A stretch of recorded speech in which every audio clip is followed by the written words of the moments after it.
গরমে মানুষ এসি খুঁজে আর আমরা খুঁজেছি পান্তা।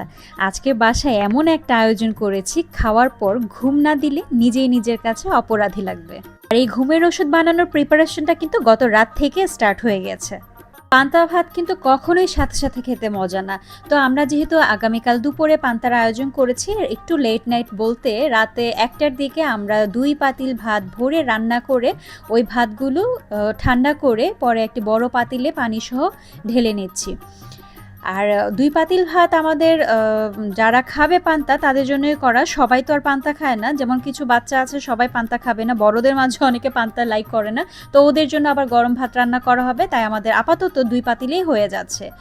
আমি পান্তা ভাতগুলো সুন্দর করে চামচ দিয়ে নেড়ে চেড়ে এখন একটা ঢাকনা দিয়ে ঢেকে দিব। গরমের দিন পান্তা ভাত কিন্তু আমাদের শরীর মন দুটাকেই অনেক সতেজ রাখতে পারে। আর এতে অনেক পানি থাকায় শরীরের পানির ঘাটতি পূরণও কিন্তু হেল্প করে। ফার্মেন্টেশনের জন্য উপকারী ব্যাকটেরিয়াও তৈরি হয়, সহজে হজম হয় এবং পেট ভরা একটা অনুভূতি কাজ করে। সকালবেলায় নাস্তার জন্য আলু ভাজি করা হয়েছে। আলু ভাজিটা একটু বেশি পরিমাণে করা হয়েছে কারণ দুপুরে পান্তা দিয়ে খাবে। আমাদের বাসার মানুষগুলো পান্তা দিয়ে আলু ভাজি খেতে পছন্দ করে। সেই সাথে রয়েছিল শুটকি ভর্তা, শুটকি লাড়া, তারপর এখানে নলি মিক্সড করে গরুর মাংস, সব কুরুলি নলি এই পিসগুলো দিয়ে রান্না করা হয়েছিল। আর ইলিশ মাছ এখানে ধোয়া হচ্ছে সুন্দর করে। ইলিশ মাছ ভাজি তো থাকবে, পান্তা মানেই হচ্ছে ইলিশ, এটা কি আর বলার কিছু আছে। দিকটায় কষানো গরুর মাংস থেকে সীমা আমাকে ২ পিস এনে দিয়ে বলল, আন্টি সিদ্ধ হয়েছে কিনা দেখুন, যদি সিদ্ধ হয়ে যায় তাহলে আর এখানে পানি অ্যাড করব না, কারণ আজকের গরুর মাংসটা অনেক স্পেশাল ছিল। আজকে সব মশলা বেটে তারপর রান্না করা হয়েছে।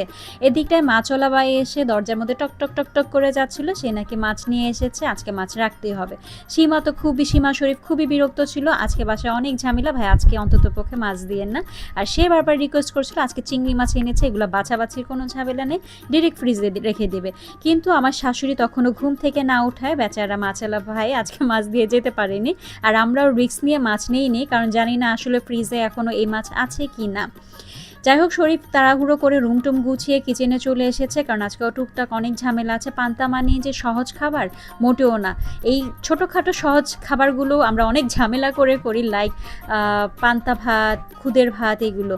আর এদিকটায় আমার হাজব্যান্ড হাঁটতে বের হয়ে গেছে, পুরে পান্তা খাবে, তাই সেই একটা জগিং দিয়ে এসেছে। আসতে পথে একটা ব্যাগুয়েট ব্রেড আর ফার্মেন্টেড সাওয়ার ডো নিয়ে এসেছে। আর এই দুটো ব্রেড আমাদের বাসার বাচ্চারা বড়রা সবাই খুব পছন্দ করে। ব্যাগুয়েট ব্রেড আর ফার্মেন্টেড ব্রেডটা কিন্তু একটু ডিফারেন্ট হয়ে থাকে দুইটা। ব্যাগুয়েটের বাইরেটা যেমন হালকা ক্রিস্পি হয় আর ভেতরটা হয় নরম। আর সাওয়ার ডো ফার্মেন্ট করে তৈরি করায় এটার স্বাদ একটু টক হয়, সাওয়ারি হয়, এটা একটু আলাদা মজা। দুটোই ডিফারেন্ট, খুব মজা লাগে। যদিও আজকে কলা দিয়ে খেয়ে ফেলেছি, যেহেতু ইয়োগার্ট ছিল না, এটা ইয়োগার্ট দিয়ে খেতে খুব বেশি ভালো লাগে। তো খাওয়া দাওয়া শেষ করে রান্নাঘরে এসেই দেখি পেঁয়াজ কুচি, সাথে কাঁচামরিচ কুচি আর হলুদ, মরিচ, লবণ, আদা, রসুন মিক্সড করে সেই একটা মাখা দেওয়া হচ্ছে। এই মাখাটা কিন্তু ডালের বড়ার জন্য দেওয়া হচ্ছে। ডাল আগে থেকে ভিজিয়ে রেখেছিলাম, সেটা ব্ল্যান্ড করে পরে এই মাখাগুলোর সাথে মিক্স করে তারপরে এখন এক এক করে ভেজে নিচ্ছি। তো ডালের বড়ার মধ্যে হলুদের পরিমাণটা কিন্তু সুন্দর পারফেক্টভাবে দিতে হবে, এতে করে বড়ার কালারটা ভাজার পরে খুব সুন্দর আসে। আর এটা একটু সময় নিয়ে টাইম নিয়ে যদি ভাজো না, তাহলে ক্রিস্পি সুন্দর হয়, খেতে ভালো লাগে। আমার কাছে ডালের বড়া নরম নরম লেতলেতে হলে না ভাল লাগে না, একটু ক্রিস্পি হলে সেটা ভাত দিয়ে মেখে খেতে ভালো লাগে, শুধু খেতেও ভালো লাগে। এটা কিন্তু ডালের বড়া এমন একটা জিনিস, এটা পান্তা ভাত দিয়ে খেতে মজা, ঠান্ডা ভাত দিয়ে খেতে মজা, তারপরে গরম ভাত দিয়ে খেতে মজা, সবভাবে খাওয়া যায়, শুধু তো খাওয়াই যায়। একদিকে ডালের বড়াগুলো ভেজে নিচ্ছি আর অন্য পাশে পেঁয়াজ কুচি করে নিচ্ছি আলু ভর্তা বানানোর জন্য। তো আমার হাজব্যান্ড এসে একটু চেক করে দেখলো যে পান্তাগুলোর কী অবস্থা।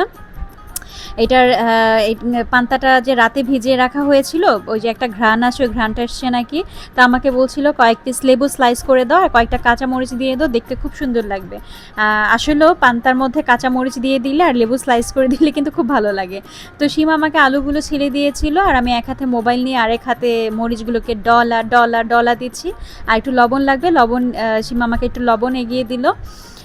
লবণ দিয়ে আগে শুকনো মরিচটা ভালো মতো ডলে নিলে, ওই যে একটা মরিচ দেখো, এটা এখনও কিন্তু ভালোভাবে ডলা যাচ্ছিল না, মরিচটা উঠিয়ে রেখে দিলাম, ওটা একটু নেতানো ছিল আর বাকিগুলো মচমচে ছিল। আর একটু পেঁয়াজ নিয়েছি, আলু ভর্তাতে পেঁয়াজও বেশি ভালো লাগে। আর আলু ভাজিটা কাঁচের প্লেটে ছিল, আমার হাজব্যান্ড মাটির প্লেটে সুন্দর করে সার্ভ করে নিল। সব কিছুই কিন্তু মাটির থালাতে পরিবেশন হবে যাতে দেখতে আরও বেশি আকর্ষণীয় লাগে। একটা খাবার তৈরি করলাম আর ওইটা দেখতে আকর্ষণীয় লাগলো না, আমার মতে ওই জিনিসটার কোনো দামই নাই, সত্যি কথা। আরেকটা মজার কথা শোনো, আমার ছেলে সকাল থেকে এসব আয়োজন আর মাটির থালা বাসন দেখে ও মনে করছে আজকে পহেলা বৈশাখ। ও বারবার সবাইকে বলছে আজকে পহেলা বৈশাখ। ফার্স্টে ভেবেছিলাম ও ফান করে বলছে, পরে বুঝলাম না সত্যি সত্যি ও মনে করছিল বৈশাখ। পরে ছেলেকে বোঝালাম আসলে বৈশাখ এলেই যে পান্তা খেতে হবে আর এছাড়া যে আয়োজন করে সবাই মিলে উৎসবের মতো করে আমরা পান্তা খেতে পারবো না, এটা কোনো কথা নেই। আর অতক্ষণে করলা দেখেছো না, চাকচাক করে ভাজি করছি। করলা কিন্তু এরকম মচমচে করে ডুবা তেলে ভাজলে খুবই মজা লাগে। এটা গরম ভাতের সাথেও খেতে ভালো লাগে, পান্তা ভাতের সাথেও খুব মজা। তোমরা যদি না খেয়ে থাকো এরকম ট্রাই করে খেয়ে দেখো, আমাকে জানিও কেমন লাগে। আর এটার মধ্যে কিন্তু সামান্য হলুদ, লবণ, সামান্য আদা রসুন আর সামান্য একটু ধনের গুঁড়ো দিয়ে মাখিয়ে কিছুক্ষণ রেখে দিবে, পরে ভাজা ভাজা করবে, খুব ভালো লাগে। বাই দ্য ওয়ে, আমি এখন ডিম ভাজার মিশনে নেমে গেছি। আর আমাদের প্রবলেমটা কি, সব কিছু গরম গরম দিতে হবে তাদের। আগে থেকে কোনো কিছু রেডি করে রাখলে সেটা তারা পছন্দ করে না। যেমন ডালের বড়া মচমচা, ইলিশ মাছ ভাজি মচমচা গরম, সে সাথে ডিম ভাজিটাও গরম থাকতে হবে। যে কারণে মানে খাবার সার্ভের ইমিডিয়েট আগে দিয়ে আমাদের খুব একটা পেরেশানি নিতে হয়। আমি কিন্তু কোনো আয়োজন করলে টেবিল যখন সাজাই বারবার রান্নাঘরে যাই, রান্নাঘরে কাজ করতে করতে আবার দৌড়ে এসে আবার দেখি সব ঠিকঠাক আছে কিনা। আর মাটির থালা বাসন যখন সাজিয়েছি আমার এত ভালো লাগছে, ঘুরে ঘুরে খালি থালা বাসনই দেখতে যাচ্ছিলাম। আমার ভালো লাগে, আমি জানি না, আমি এই জিনিসটা খুব এনজয় করি। তো করলা ভাজা হয়ে গেছে, আর সময় নেই। আর একটু যে আস্তে আস্তে করে ভাজবো ওই সময়টা নেই, চুলা যেহেতু দুইটা, তাড়াতাড়ি সব কিছু রেডি করতে হবে। ভাগ্যিস ইলিশ মাছগুলো হাফ ভেজে রেখেছিলাম, কারণ হঠাৎ করে বললে তখন 2 কড়াইয়া ইলিশ মাছ ভাজি করতে আর সাথে আবার গরম গরম ডালের বড়া ভাজতে আর ডিম ভাজতে অনেক লেট হয়ে যাবে। এক কড়াই মাছ ভাজা শেষে এখন আরেক কড়াই মাছগুলো ভেজে নিচ্ছি, সুন্দর করে একে একে করে দিয়ে নিচ্ছি। আর পাশের চুলে আমি বড় সাইজের একটি ফ্রাই প্যান নিয়েছি, যেহেতু ডিম অনেকগুলো ভাজতে হবে। তো আমি চাচ্ছিলাম একসাথে 2-3টা করে ডিম ভাজা যায় এরকম কিছু। আর আমাদের ব্যাপার স্যাপার আছে না, একসাথে 4-5টা ডিম গুলিয়ে তারপরে একসাথে ভেজে পরে কেটে নিলাম, ওইটাও হবে না। আমাদের আলাদা আলাদা ডিম দিতে হবে, ডিমগুলো ফোল্ড করতে হবে এবং একটু লালচে মানে ব্রাউনিশ করে ভাজতে হবে। আমি সাথে শুকনো মরিচও নিয়ে নিয়েছিলাম, কিছু তেলে ভাজা শুকনো মরিচ আর কিছু আগুনে পুড়িয়ে নিয়েছিলাম, কারণ কেউ কেউ পোড়ানো শুকনো মরিচ দিয়ে পান্তা খেতে পছন্দ করে, আবার কেউ ভাজা শুকনো মরিচ দিয়ে খেতে পছন্দ করে। তো আমি এই মাছগুলো আরেকটু উডেন ট্রেতে সুন্দর করে সাজিয়ে নিয়েছি। উডেন ট্রেতে সাজালে আমার কাছে খুব ভালো লাগে দেখতে। মাছের মতো ডালের বড়াও কিন্তু আমি আগে থেকে কিছু ভেজে রেখেছিলাম, আর এখানে কয়েকটা রেখেছিলাম গরম গরম ভাজার জন্য। ডালের বড়া ভাজার পরে কখনো ঢাকনা দিয়ে ঢেকে দিবে না, তাহলে কিন্তু ক্রিস্পিনেসটা থাকে না। আজকে মোটামুটি একটু একটু করে করতে করতে এত আয়োজন হয়ে গেছে, নিজেই অনেক অবাক হয়ে গেছে কি করে পারলাম এত অল্প সময় এত আয়োজন করতে। আর মাটির থালায় পরিবেশনের সৌন্দর্য যেন আরো অনেক বেড়ে গেল, পরিবেশনের জন্য ক্ষুধাটাও কিন্তু সাথে সাথে বেড়ে গেছে। পান্তা দেখলেই যাদের মুখে পানি আসে তারা কিন্তু একটু সাবধান থাকবেন, কারণ আজকের আয়োজন দেখলে আপনার ভাতের প্লেটও কিন্তু আপনাকে ছেড়ে চলে যাবে পান্তার কাছে। বাই দ্য ওয়ে, আজকে আমাদের আইটেমের মধ্যে ছিল শুটকির ভর্তা, শুটকি লাড়া, আলু ভাজি, ডালের বড়া, ইলিশ মাছ ভাজি, গরুর মাংস আর গরুর ঝুরা মাংসও ছিল। ইলিশ মাছ ভাজির উপরে শরীফ কিছু পেঁয়াজ বেরেস্তা দিয়ে দিচ্ছিল। এখন দেখো 7 ধরনের আইটেম ভর্তা ভাজি দিয়ে আমরা কিভাবে পান্তা ভাত খাই। আর পান্তা ভাতের সাথে কিন্তু গরম ভাত খাওয়ার মানুষও আছে। এই ঝুরা মাংসটা ঠান্ডা হয়ে গেছিল, আমরা ওভেনে গরম দিয়ে নিয়েছি। খাওয়ার টেবিলে বসে সবার এত প্রশংসা শুনে মনে হচ্ছিল সারাদিনের কষ্ট সার্থক। সবাই পান্তা নেওয়ার পর আমিও টেবিলের এক কোনায় বসে পান্তা ভাত নিয়ে নিচ্ছি। বিশ্বাস করো, পান্তা ভাতের এত সুন্দর একটা ঘ্রাণ বের হচ্ছিল, আমার তো কি যে বলবো। আমার পান্তা, আমি তো শুধু দেখছিলাম যে পান্তা আমার হবে তো, মানে আমার তো 1 প্লেটে পান্তা হয় না, আমার মিনিমাম 2 প্লেট পান্তা লাগবে। তো আমি আগে থেকে মাপছিলাম 2 প্লেট পান্তা আমার হবে তো। যাই হোক, আলহামদুলিল্লাহ অনেক ভাত ছিল, সবাই খুব ভরপুর খেয়েছিলাম। আর আমার প্লেটে আমি একে একে করে সব ভর্তাগুলো সাজিয়ে নিচ্ছিলাম। আলু ভর্তা, শুটকির ভর্তা, ডালের বড়া, এখন নিয়ে নিলাম শুটকি লাড়া, সেই সাথে নিয়ে নিলাম ইলিশ মাছ ভাজি। চিন্তা করছিলাম কোনটা দিয়ে স্টার্ট করব আর কোনটা দিয়ে শেষ করব, এত আইটেম কয় প্লেট ভাত জানিয়ে খেতে হয় আজকে। একটু আলু ভাজিও নিয়ে নিয়েছিলাম। আর এখানে করলা দেখতে পাচ্ছ, এই করলা ভাজিটা কিন্তু আসলে মজা, তোমরা একবার ট্রাই করে দেখো, যদি ভালো লাগে আমাকে কিন্তু মাস্ট জানাবে। এই যে ভাতটা দিব এখন ডলা ডলা ডলা, আমি তো শুকনো মরিচ পেঁয়াজ দিয়ে খেয়ে ফেলতে পারবো হাফ প্লেট ভাত।